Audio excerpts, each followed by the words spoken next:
if he was that and he still helped us gain our independence, so maybe being that isn't necessarily a bad thing. If Mr. Gandhi wore his suits and he walked the 14 kilometers daily and all of these things that he did, don't you think that formulated in his mind, okay, this is what being an Englishman is? So being an Indian is the exact antithesis of that. Let me therefore wear a dhoti and one shawl. Let's do that then. You need to know how to, I mean, I hate to say that as a musician now, but you need to know how to market yourself. Okay. You want to make a strong impression. Mr. Gandhi is not a physically imposing presence, but he wound up being once his persona came into full effect. Or whether we agree now, again, who am I to disagree with that great man? You know, that'll only show my insecurity, my, lack of understanding, or first of all, lack of empathy. First and foremost, lack of empathy to a person who tried his very best. He succeeded. He succeeded where a lot of people would have failed. I'm not talking about whether he had, no, there were, again, so many factors came in to give us our freedom. He tried, so many others before him.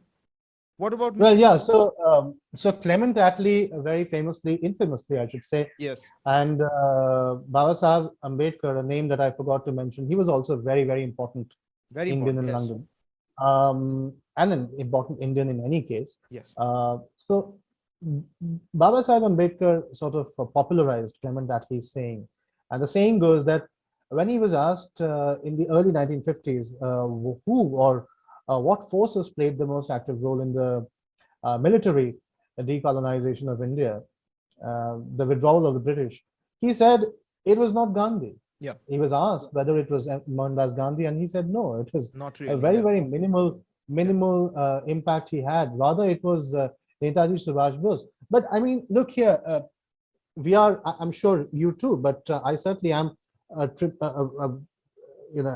admirer of Netaji. There's no doubt about it, and I'm in fact writing and researching on Netaji at present as we speak. But this is not to say that Clement Attlee's very callous statement, I have to say, was not out of some agenda. of course, He naturally. had a political agenda to keep dividing the Indian mind, because Yes, it's not as if it was Netaji alone. Yes, certainly when Netaji gave a huge thunderbolt to the British government, was that they they always feared a reprisal of 1857. yes, And now with new technology, and these people can speak English, my God, they know about statecraft. They've been to London School of Economics, they've been to Oxford yes, and Cambridge, and yes, they produce barristers. They're in the Viceroy's Council. They've got provincial independence. yes, So with all of this, if you have a Netaji who has an independent army, as it were, some people are hailing him nowadays as the first Prime Minister of India, which is also an interesting theoretical point, a poetical point, as it were, not politically no, practical, but no, that is also an interesting point. So a person who has this kind of an impact in the 1940s definitely is going to send the shockwaves through the British government. So no doubt about it. But that is not to say the realism, the pragmatism of Gandhi, and to some extent the pragmatism of Nehru. I would also include the recklessness of the likes of Veer Savarkar, and you will find a paradox there. I'm calling him Veer and yet reckless. Well, he was both. In yes, fact, planting bombs is obviously an example of a reckless kind of a movement nonetheless, a necessary form of recklessness, but that is what it is. So all these people had their share in the Indian freedom movement. To deny somebody one's share, to privilege one over the other, to find faults in somebody's good English accent or bad Marathi accent, I think is very, very cheap form of yeah. politics, Well, actually, and you and need and all education should. sorts. You need Yeah, all absolutely. sorts. I mean, even to run a family, you need all the members. You need the mother, the father. You need all sorts. But they say it takes a village to raise a child. Surely, Absolutely. it takes a lot to run a successful freedom movement. You need Yeah. someone who can mobilize, let's say, the masses. Mr. Gandhi did that better Mm. than anyone. But at the same time, you need someone who can, to a predominantly military minded oppressor, you need someone who can sow dissension in their ranks. Once they Mm. knew that oh my God, our sepoys are not as loyal to us as we thought they were. Because, I mm, mean, in your book, it's written, they literally, when they would go fight in the First and Second World War, they would have tours of London so that they would see. mm. It's the same thing. Our great politicians are Yeah, going there. they would be taken to Westminster Abbey to be architecturally, aesthetically, and to some extent religiously swayed to Yeah. the English cause To for freedom, how, yeah, as it's exactly, that the British cause, how great it is, because see what we've built here, this is what we're fighting for. So they've done this sort of subversion even to our army, like to our troops. But then despite all that, when you have someone like Netaji who goes and, like, you drew the interesting parallel with Winston Churchill, and mujhe khun do, main tumhe azadi dunga, like that. And now the troops are mobilized in a different way, and they're seeing that, oh my God, like, if you shake us militarily, a lot of our pride is based on our military strength and the fact that we've conquered all these places literally. uh yeah, that's a different sort of blow to the much, in theory, higher moral ground that Mr. Gandhi was preaching. And there's also, you need all sorts. You need Mr. Nehru in there as well. You need all of them. You needed all of them, because who knows what would have happened even without a single one of them, without a Dadabhai Yeah, Nauroji, without. I have to add the name of Sardar Patel, who was also Yeah, in London, and I've added him in the map. Otherwise, your listeners will get offended. We also needed Sardar Patel, not we to needed forget him. And each of them. I yeah, mean, Lala Lajpat Rai, you name them, W.C. absolutely. Banerjee, Dadabhai Nauroji, we needed all of them, Aurobindo Ghosh, everyone, even people whose names So, we wouldn't be common so speak. you mentioned W.C. Banerjee, founder of the Indian National Congress. Yeah, Now, see, if I tell you today that he had built this huge palatial mansion yeah, in a place called Croydon. I'll yeah, just show your viewers a map which I made for this book, and you'll find many of these key locations in this map. right, So this is where Croydon is, right, in the the southern part of London, and that's where he built his palatial mansion called Kidderpur, yeah, where he was actually born. yeah, Now, if I tell you this happened sometime in the 1880s, and W.C. Banerjee founded or was part of what I call baristocracy in my book, yeah, now you will think, you or maybe not you, but a lot of listeners will think this is a history,